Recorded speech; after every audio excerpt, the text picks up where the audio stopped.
Hi, it's Steve Hargadon, and welcome to the Connected Cafe. It's the 16th of October, part of Connected Educator Month. This has really been a blast. I've so enjoyed bringing people together for conversation that I'm actually trying to think of how I could do this in addition or to or instead of the single interviews that I do, because I've loved the interplay between people. And I'm expecting the same tonight. Two of my favorite people are here, Peggy George and Jason Borgen. Welcome to both of you. Thanks for having us. And I'm thrilled to be here too. Yes, and so the topic tonight is informal TD, and I think that's going to be really easy with the two of you. In fact, I have some things I can't wait to talk about. Before we get started, though, I need to just make sure people are aware of some of the other activities. Is anybody having a good experience with Ed Connector? It's such a cool technology. I haven't had a chance to do the things that I wanted to do in it.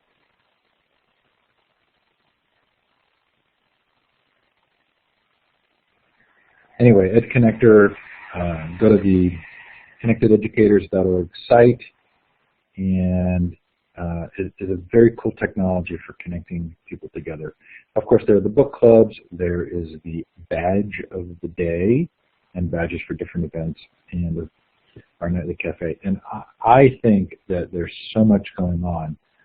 I'm kind of stunned, and I'm wondering how we're going to manage this when the inevitable happens, which is doing the same kind of top-level publicizing all year round. I wonder what that will do. I joked today that I have connected fatigue syndrome. CFS. Okay, let's see where you are. Look to the left of the map, click on the star twice. So Anita and Annette, are you actually twins?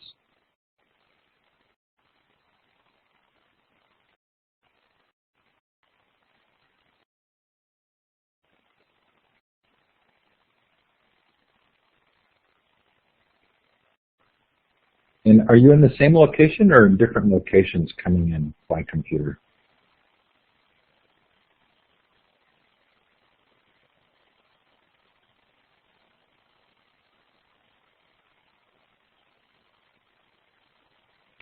You're that elite group, the twin group.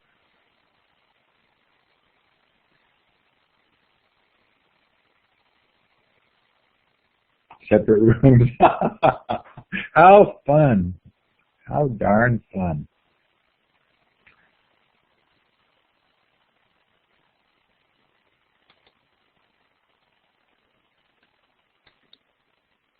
Okay, so this is how this works. We'll have each of you take 5 minutes, and if you can, resist the temptation to dive into your deep thinking for now. And in this 5 minutes, just give us a little bit of an overview of your career, things that you work on, what's brought you to where you are now. And Peggy, can we start with you? Sure. I'll turn on my video camera so you can all see what I look like. I don't have my pajamas on right now, but when I do Classroom 2.0 live shows, I often do. It is great to be here with you. I'm flattered to have been invited. I am extremely nervous because I am not used to being the one being featured. I am much happier being the cheerleader for everyone else. But I'm thrilled to be here. And just as a quick way of introduction, I have to say that I just created, finally, my first About Me page. I had trouble getting the content on it. So I'll share that with you and tell you that I have probably been a teacher from when I was 5 years old. I can remember taking kids from the neighborhood and rounding them up and making them play school with me. And it's never stopped from that time.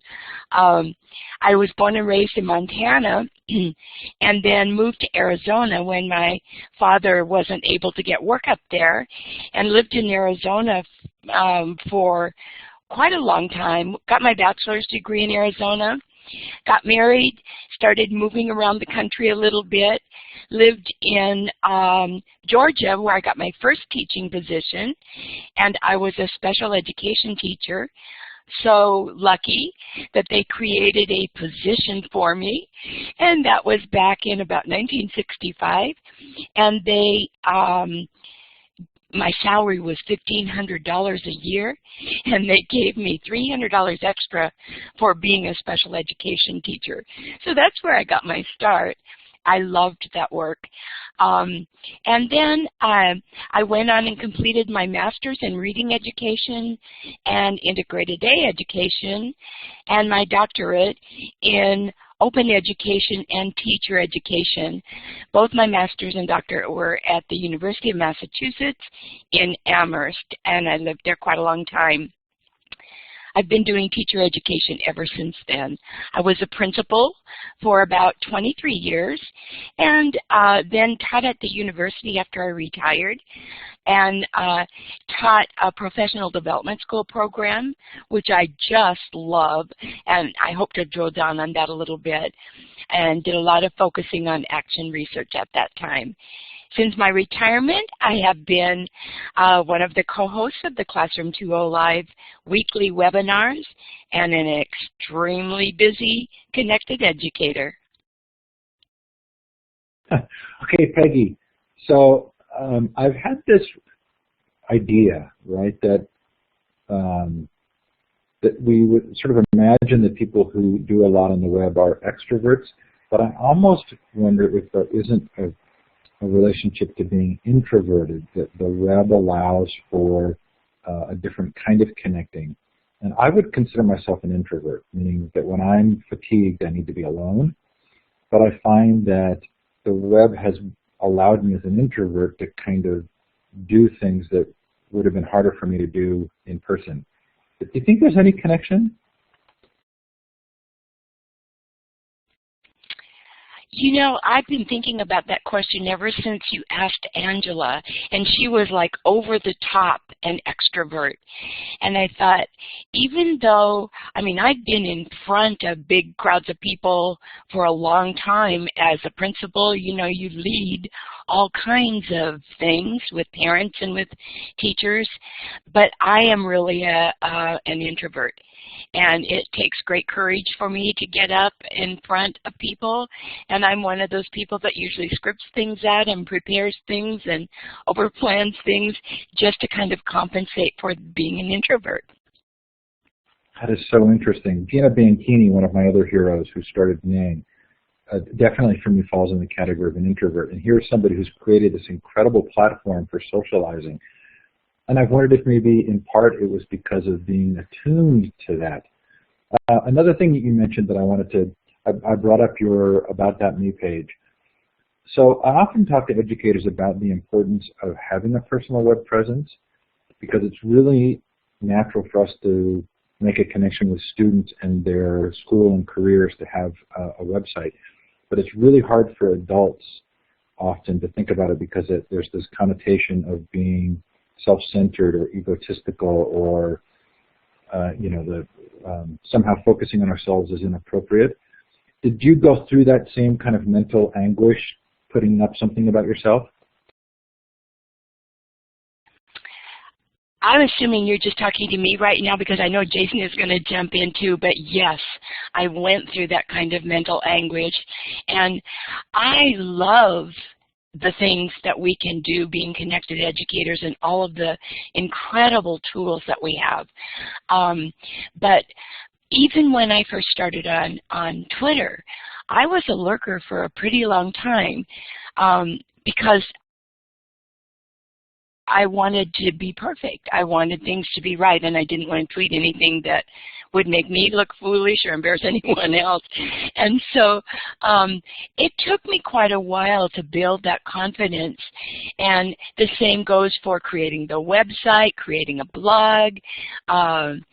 So it really helped me to get involved with Classroom 2.0 and kind of become the coordinator of that, because all of my online connections made it possible for me to draw them into our sessions and for me to develop confidence as I worked with them in preparing for all of our shows. So that was my experience. So interesting. Michelle asked if you recommend About.me. Oh, I see you answered. Okay, Jason, introvert or extrovert?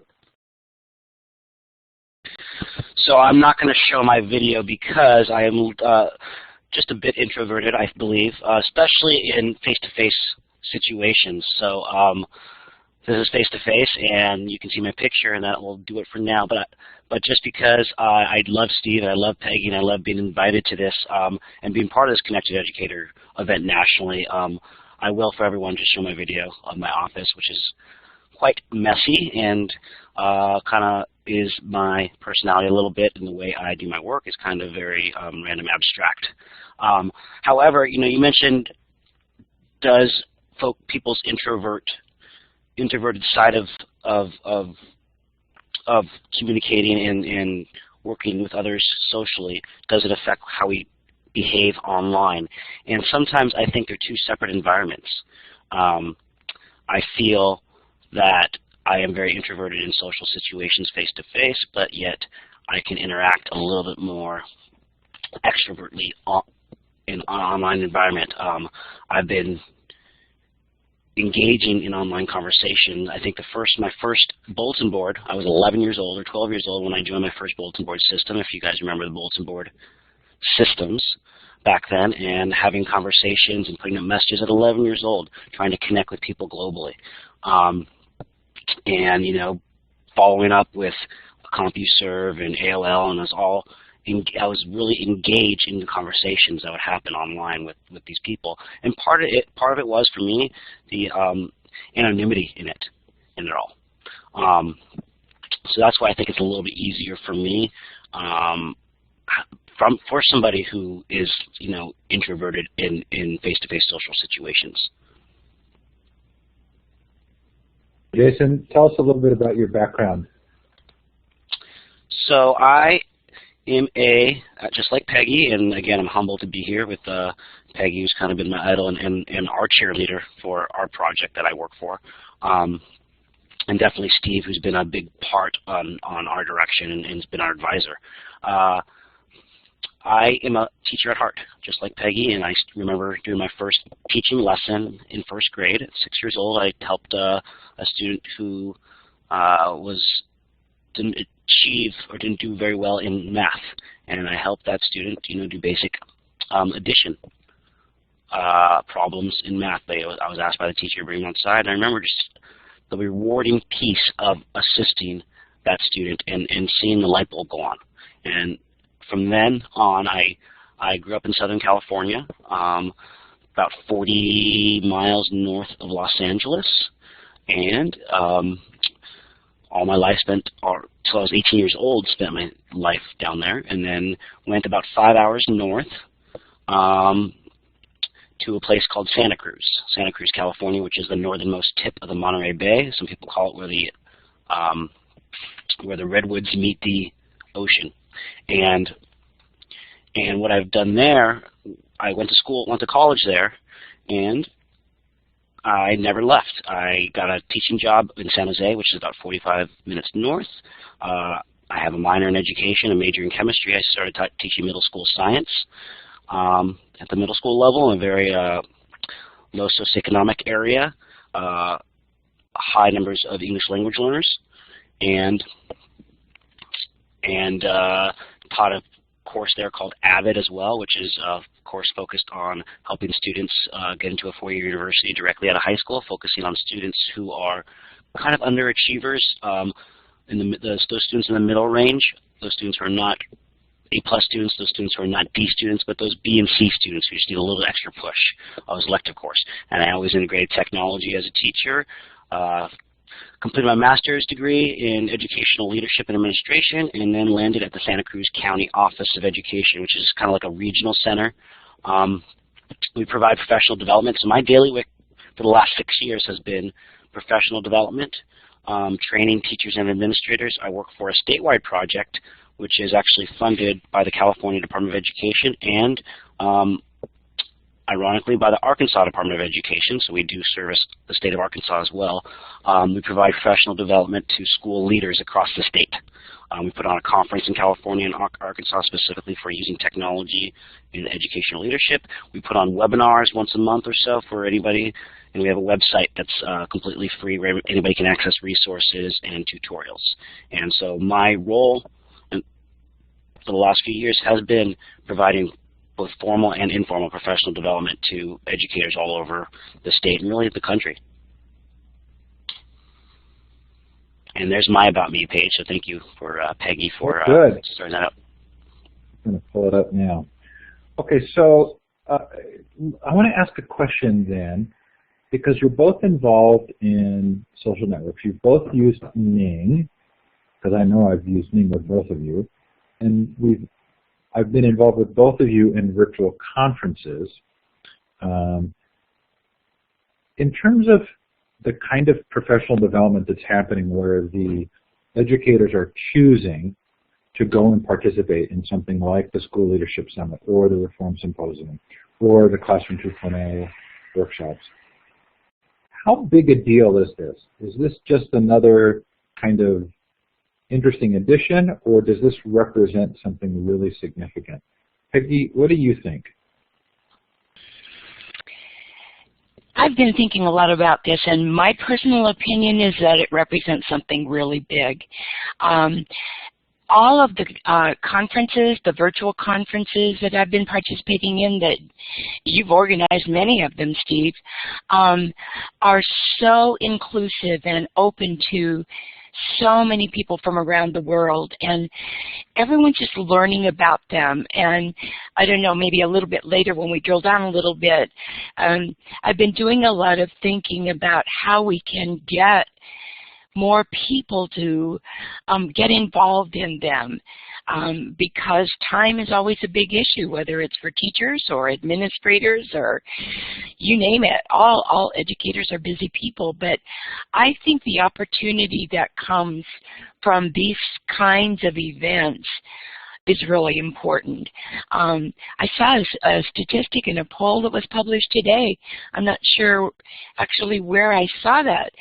That said like 88% of the teachers prefer free. And I think that's really where a lot of it is.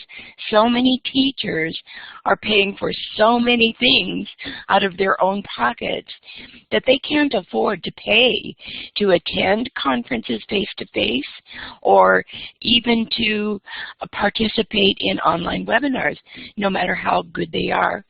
So the fact that we are able to offer these with high-quality presenters and experts in their fields from around the world is a really important step for drawing them into becoming connected educators too. Jason, do you have thoughts? You know, I definitely agree with that. I think it's a great platform to engage educators in ongoing professional growth.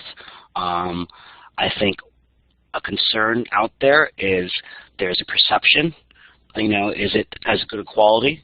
And there's skeptics out there. And, you know, it is a mindset shift. And there's skeptics out there don't think it's as quality because it's free.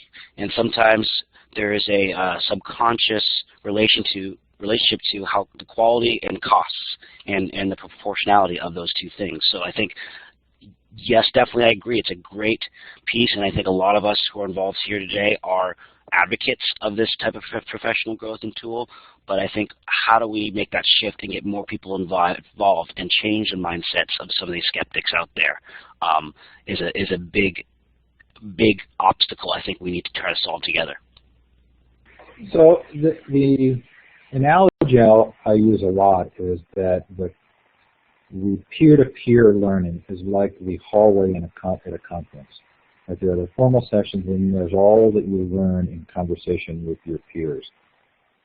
You don't really get credit for those conversations with your peers. So if we create venues for peer-to-peer learning, how much does the ability to get credit for those activities play into this conversation? Either of you?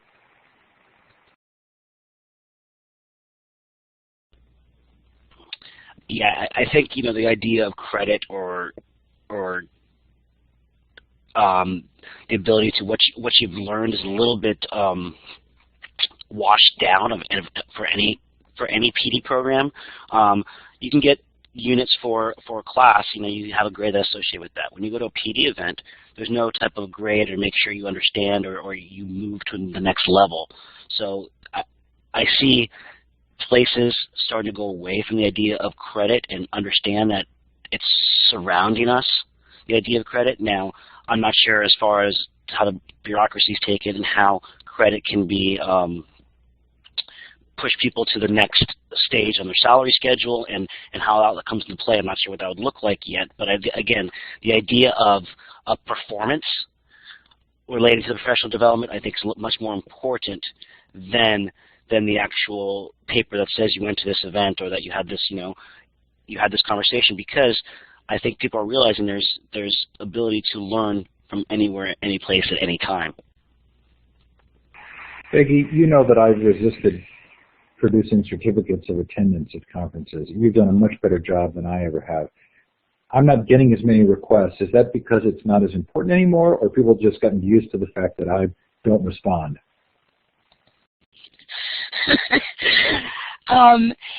It's hard to say.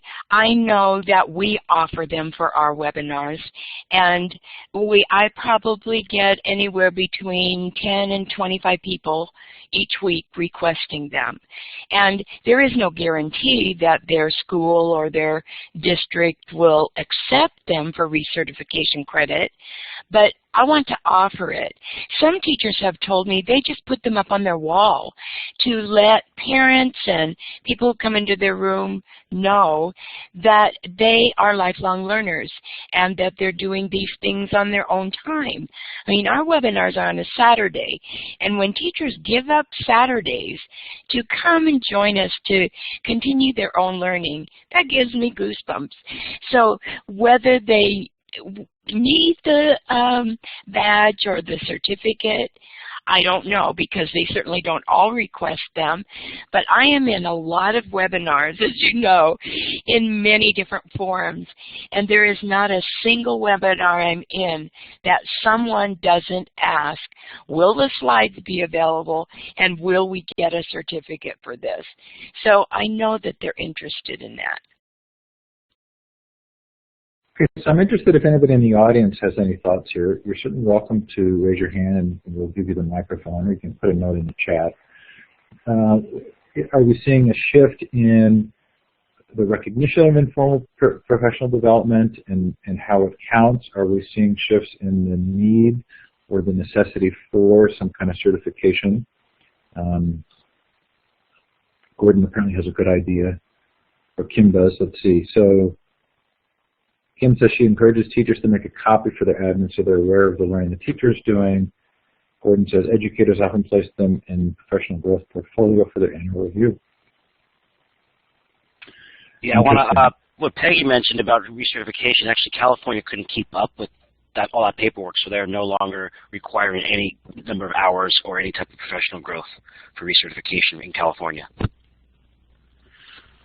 I'm going to change things up here a little because I don't see Tom DeBoer, who would normally come in and do a little highlight for the next day.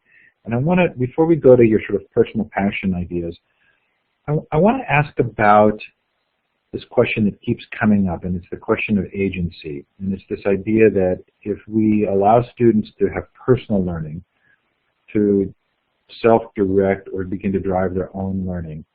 How do you do that for the educators? And that assumes that you want to have a parallel between the educator experience and the student experience, or at least some ability to model.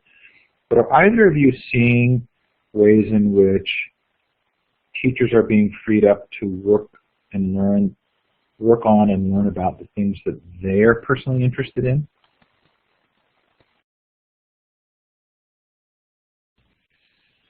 Steve, I'm starting to see that more and more. There's a lot of excitement around the concept of 20% time and Genius Hour. And we had a great presentation on our show this past year about that. And for some teachers, that was the way they kind of got started with thinking a little more creatively about opening up their classroom and connecting their classes with other classes. And I've seen some amazing things happen with Skype in the Classroom and sort of spin-offs from that, where it might be the classroom next door, it might be another classroom in the district, or a classroom all the way around the world. I mean, I have met so many amazing educators just by participating in these various webinars.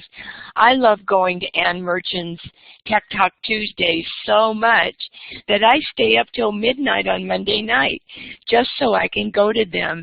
And she is just so wonderful in the way she connects people and invites you to get actively involved in the sessions and builds on the things you say.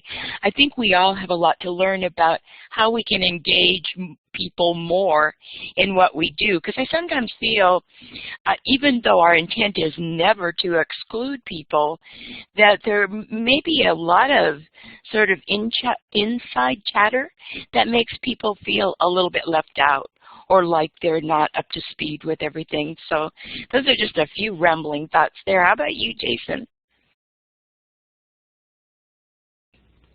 Yeah, I think things are growing slowly, and again, it just depends which area. I'm seeing more and more of these 20% projects too, and I think with kind of, from my perspective, with the end or the slow end of No Child Left Behind, there's more opportunity for exploration and more flexibility for both teachers in the classroom as well as for teachers to decide what they want to grow in as a professional, or the professional development opportunities. And I think as school leaders and administrators are starting to see these virtual opportunities, they are quickly giving the options to the teachers to pick one. I've been working with a school district recently on a technology learning plan. And part of the professional development plan was teachers get to select one webinar to go to. It doesn't matter which one. They get to pick something that they're choosing, something they want to grow in specifically. So again, they get to kind of select what they want to do. It's not mandated that you need to do this, focus on English language growth. So they get to kind of select a tool or a specific area of focus they want to grow in. You just reminded me of something, Jason, that I hadn't thought about in a while. When I was a principal, I really felt it was important to be learning alongside my teachers and to actually support them wherever they were. And I think that's a good way to start. If they're doing a weekly newsletter for their parents and they're writing it out in hand and Xeroxing it out and distributing it, I would go to their homes, and I actually made what I called home visits to teachers' homes, evenings and weekends, and would help them learn how to do that on their computer so that they could take that next step. And then when workshops it mainly started out as workshops. When workshops came up, we would go together as a team. Or if we brought guest presenters in to our school, I would always be there in those classes with them or workshops with them, because I think they really value having a principal who wants to learn right along with them and who understands some of the struggles they're going through as they're trying to implement some of these things. Definitely, I think that's a good point, and the idea of modeling as an educational leader, modeling for your teachers and how to do this effectively, and the idea of being part of a virtual professional development event, either be a webinar or online conference or a little tutorial. It doesn't have to be done autonomously. It doesn't have to be done on your own. It could be done in groups. You can have one projector in the front of the room, you all watching the same session, and have discussions with it. Have your own back channel face-to-face, if you will, about the conversation. I think it's a great way to get people on board and start to change that mindset. Hey, let's pause there and come back, because I want to come back to it. But Tom DeBoer is here, and it is 8:01. And Tom, we're delighted that you're here. And if you are ready to give us a little bit of a report on what's going on tomorrow, I think tonight is pretty full as well, right?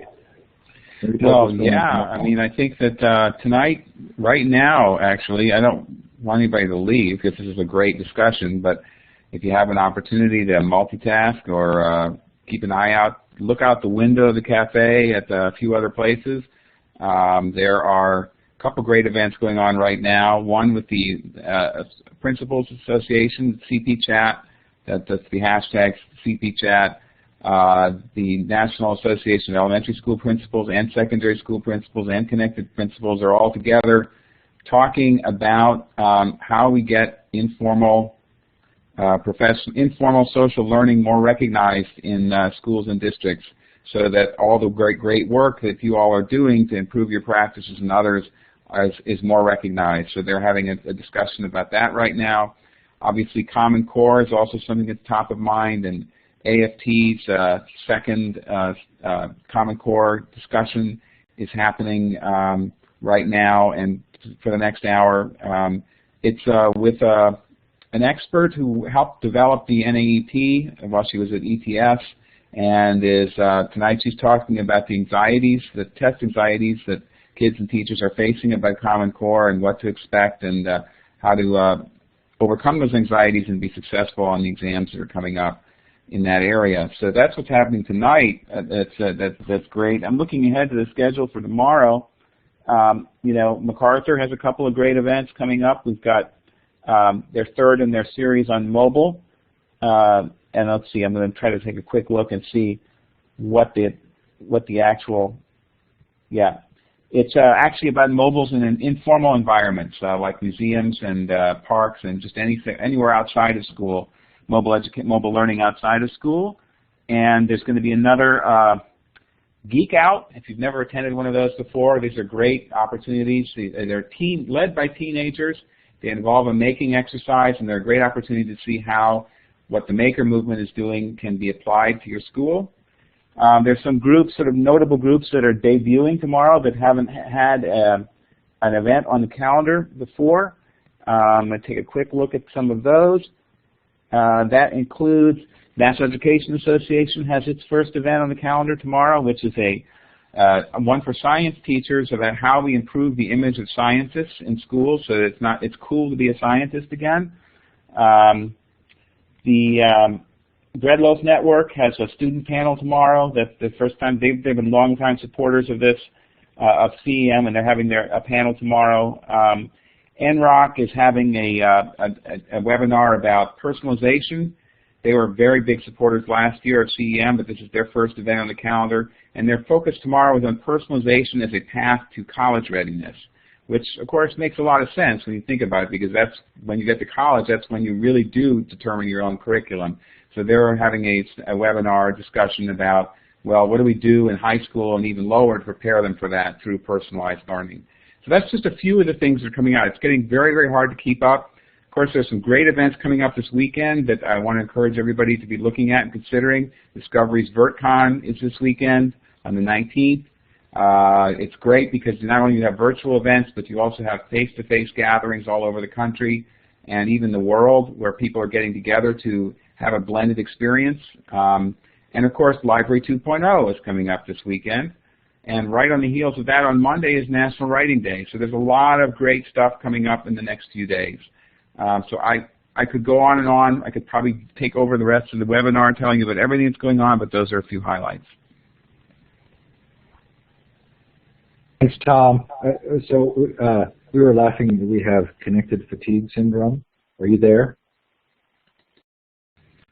Yeah, I know. Well, I wrote as I said that this was day 16 of the CEM crisis, meaning that people are telling us that they're not having time to do anything else in their lives except attend all of these sessions. So day 16, it only lasts for 31 days, although we do want to think of it as the beginning of more and much more, not just something where we fold up the tents at the end of 31 days and declare something. So, yeah, you have to pace yourself. That is for sure.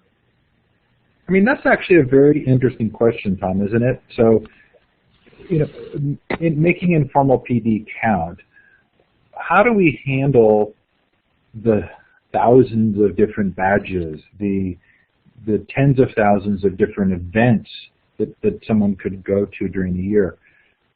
Are we just going to have to try it and see what shakes out, or are you seeing anywhere kind of hints of how we would manage this much access to this much compelling content?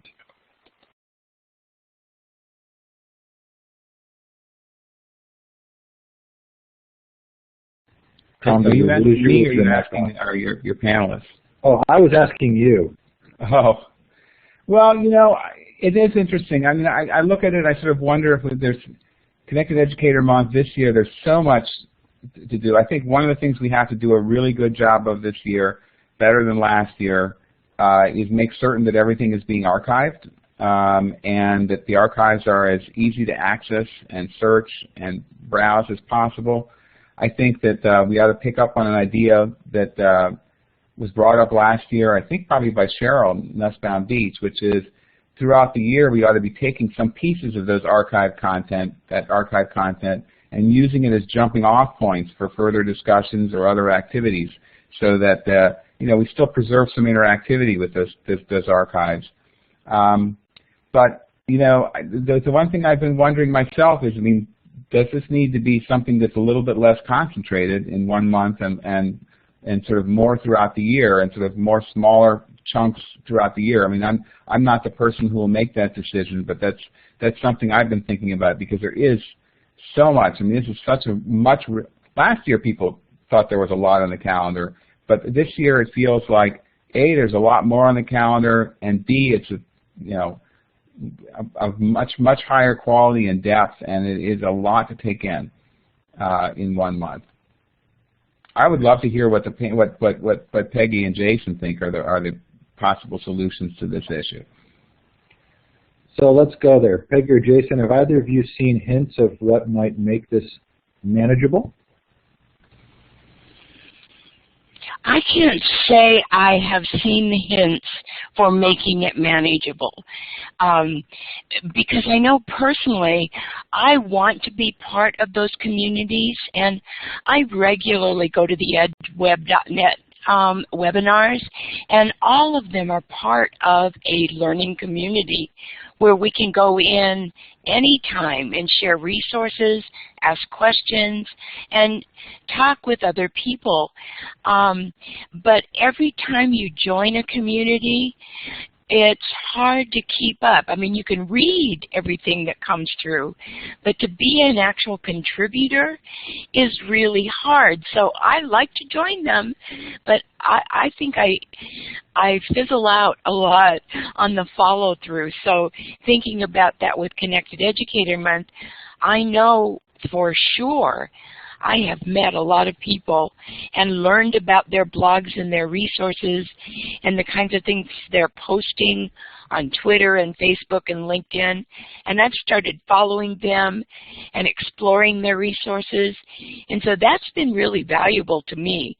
But I don't have a really good system yet, except for my Google Calendar. Now, I love it when any group creates a calendar that can be subscribed to on my calendar. So all of the virtual conferences, the RSCon 4 conference, I just subscribed to that whole calendar, and every single day I knew exactly which sessions were coming up, what the description was, and could easily make my choice about which one to go to. So that's a tool that has helped me a lot. Jason, quick thoughts before we move into the thinking? I was just going to mention, you know, as far as October is just a busy month for educators, so it is hard to, like Peggy said, to decide, okay, how do I keep all this stuff in one pile, if you will, from, you know, these things come from multiple directions. But, you know, once a month or during a month, every single day, all day, is very hard to not become fatigued, especially if it's, you know, a few people doing most of the legwork and the groundwork on this. I just envision, you know, with this idea of connected educators it's kind of like the idea of informal approach to bringing people together, and that's very decentralized. So how can we put ownership not just in these select few people, but give ownership to all the participants, and, you know, develop this mechanism somehow in some way to be the ownership to be out there by all these connected educators, not just by a select few, which I'm sure we all feel ownership on this because of it's already the informal approach and the decentralized approach. But how do we take that decentralized approach a step further is the question, and I don't have the answer. Steve, can I say just a couple more things that have come to mind since I saying my other answer, which is just, I think the one thing I will say about, for sure, about it being in a month is that having a month, a contained amount of time, has a galvanizing effect. We see a lot of people launch things or do projects during this month or start things up during the month. And for the teachers who are less connected, I think it's also good. There's a lot of research that says when something's time limited, when it's not open-ended, you'll get a lot more people willing to try something. So it may be the case that we still want to have a month, but, you know, we've got to do something that sort of allows people to not feel like it's all over in a month. You've got to get to all these sessions in a month, and then it disappears again. I think the decentralization that Jason's talking about is really important. I think we did some of that this year. There were a lot more groups involved in the planning of it. I think there were like 40 or 50 different organizations involved in planning this year, as opposed to, I think, 3 or 4 last year. Next, we got to take it, I think Jason's right, we got to take it to the next level, put more responsibility on the organizations and then down to the individuals. And I think that the chief thing that I would guess we're going to do next year that will help with that is more time, a much longer lead time up to CEM, so that all of that groundwork can be laid, and you can actually succeed in decentralizing it to that point. The first 2 years, it's been a rather short runway from when we knew we could do it to when we did it, and I think that's something that we hope will change next year. If we Tom, do it thank you so much. You're welcome to stick around, but you're also welcome to go. We understand that you're a busy man. Okay, let's go to deep thinking. So this is a chance for each of you to sort of talk about something you might be thinking about that's top of mind, something you're exploring. If we've talked about it already, feel free to just bring us back to that conversation. But is there something, Peggy, that you've been thinking about that you would like to share with us?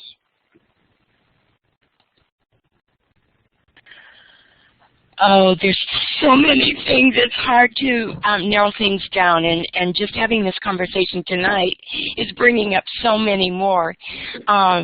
Someone mentioned about the blended. I think you talked about that earlier, Jason, and I think Tom mentioned it too. But I'm really thinking more and more about ways that we can encourage and support people with a blended model that brings together pre-recorded professional development that could then be viewed together in small groups, even over pizza in your home,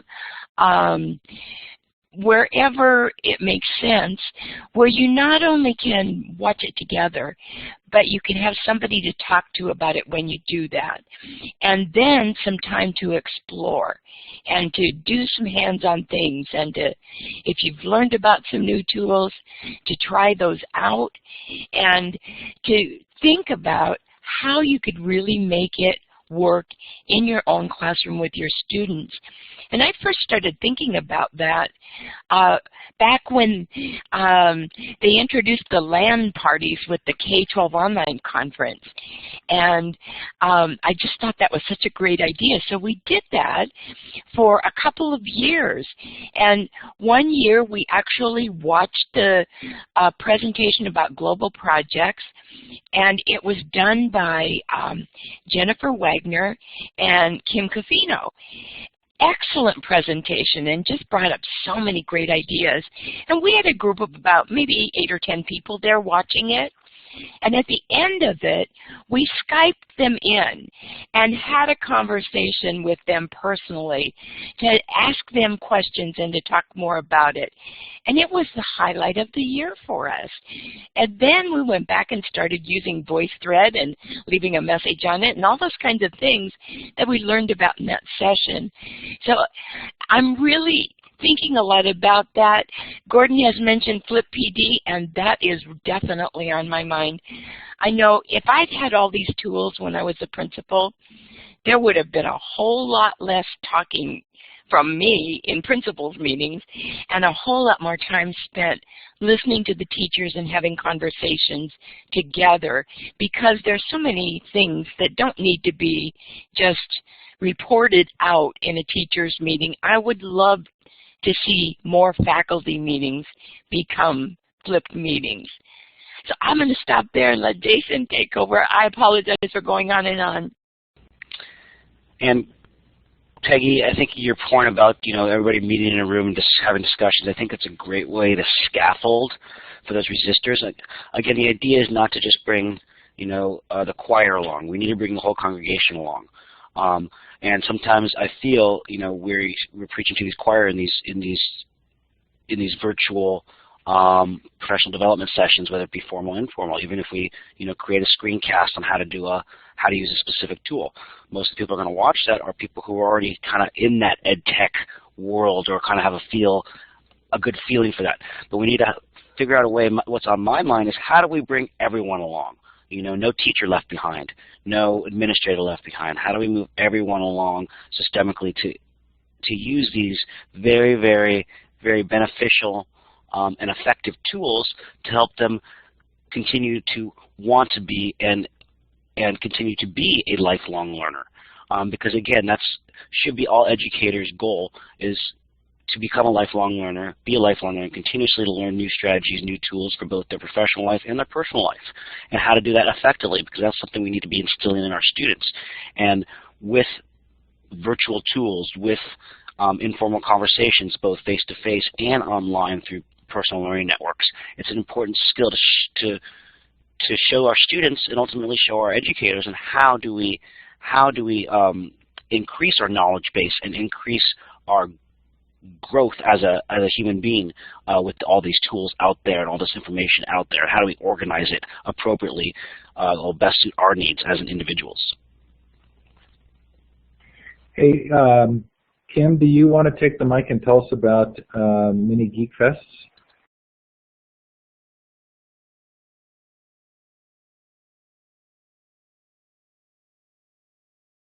Yes.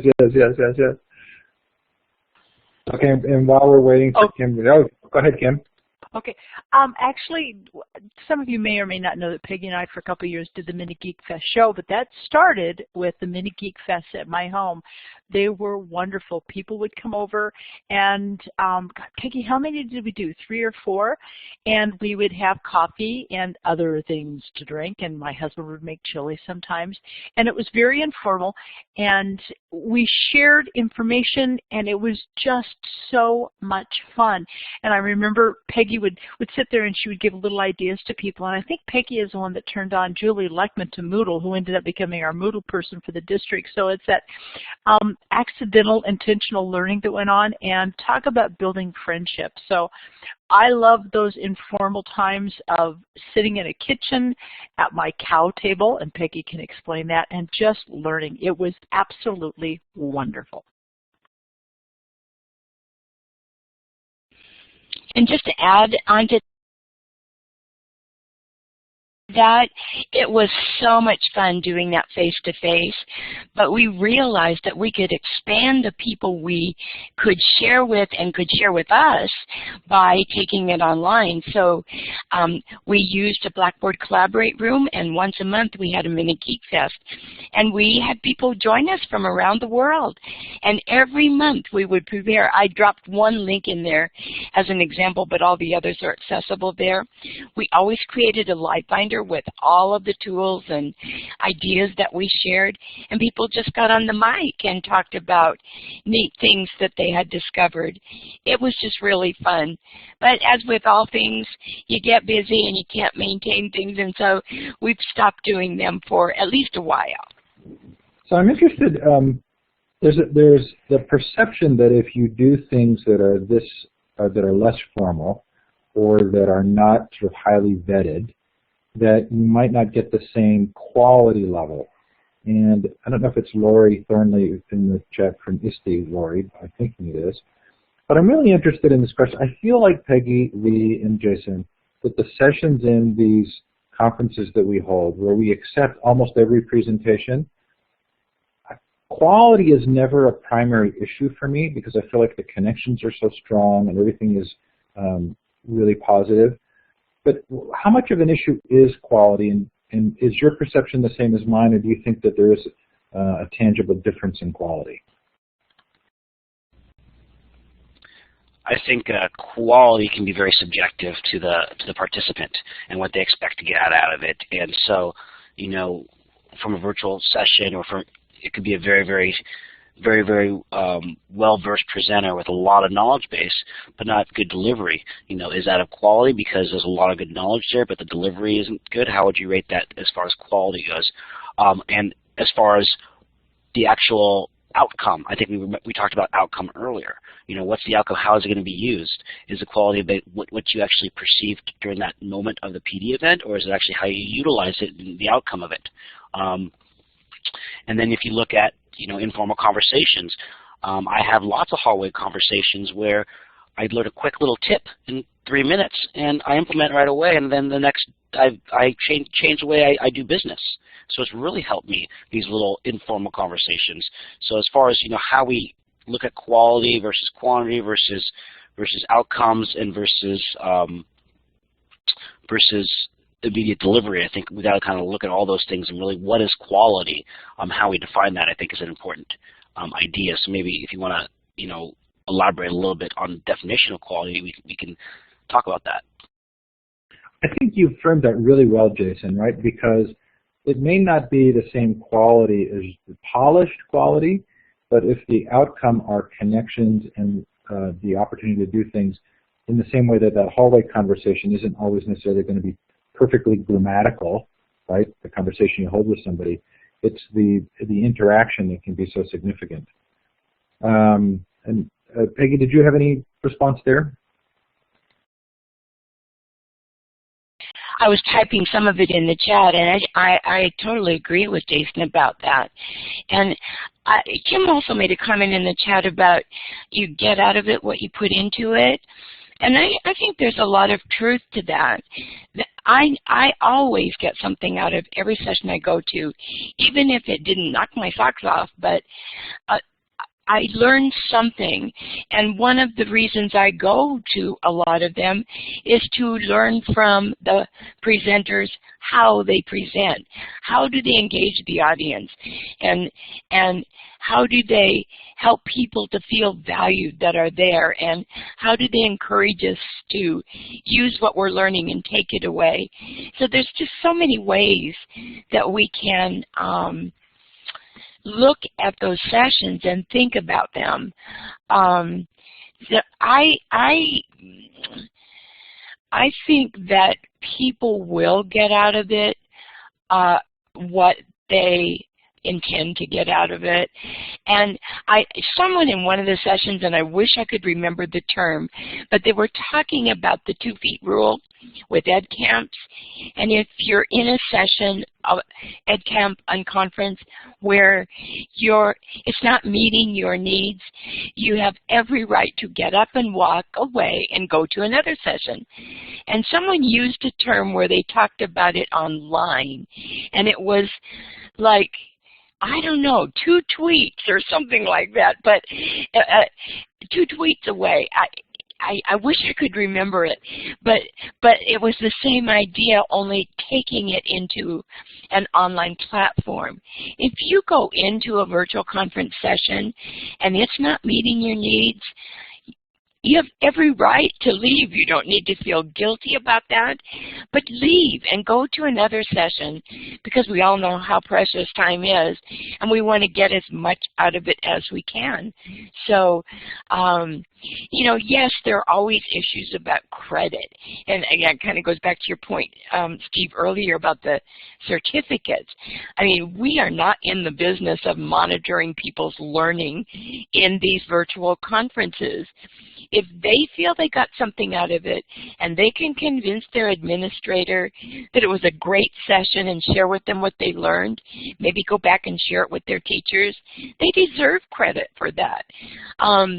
But we can't say just because they were there for an hour, or if they came in late and left early, that they got something out of it or didn't get something out of it. So those are just a few of my thoughts about that. Yeah, and I would agree with that. You know, the ultimate goal of professional development is to help the teacher, help the students increase their achievement and their success. So, you know, what's the direct correlation? How do you measure that? How do you measure if the professional development is directly related to student achievement or not? And that's something we need to look at, and really, especially from my role, working at a regional center here in the county office, where I train teachers from autonomous districts, but there's no mechanism in place to make sure they are actually implementing their PD. And it might not be very successful PD in my part, but again, there's no mandate by leadership or process for them to actually implement what they've learned. And so I think the outcome is such an important part, is how they're going to implement, and that's where educational leaders really need to take into consideration and be aware of professional development teachers are going, and see evidence of implementation of new things they've learned. And some of it is risk-taking on the teacher's part, I got to admit, which is another conversation altogether. Okay, we've only got a couple of minutes, and I have a question that I have to ask Peggy before we finish. So Peggy, you and I have this sort of regular conversation around how things have changed, but also what voices from the past are becoming relevant again, especially a lot of the authors from the 70s and 80s.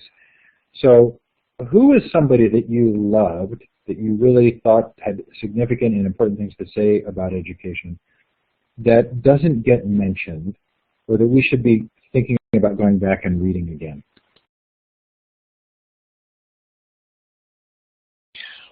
Oh, that's a hard question, because it has come up in a number of sessions recently where we were talking about some of the amazing authors and educational leaders from the 60s and 70s, John Holt being one of them. And even we were talking about John Dewey and all of the constructivist kinds of things there. But you know, I don't know. I mean, there are a lot of authors now who are reflecting back to some of those early people that you've been interviewing on your Future of Ed shows. And I have come away from those just so motivated to want to learn more about the roots of their thinking, and especially as it's led into some of the unschooling, homeschooling, informal learning for students as they're growing up. And that has just expanded my thinking so much. So, you know, it's hard to pick any single person, but I was in that era with John Holt, and I another person who isn't necessarily thought of in our educational circles is Ken Blanchard. And I had the privilege of attending UMass Amherst at a time that it was extremely progressive. And Ken was one of my colleagues.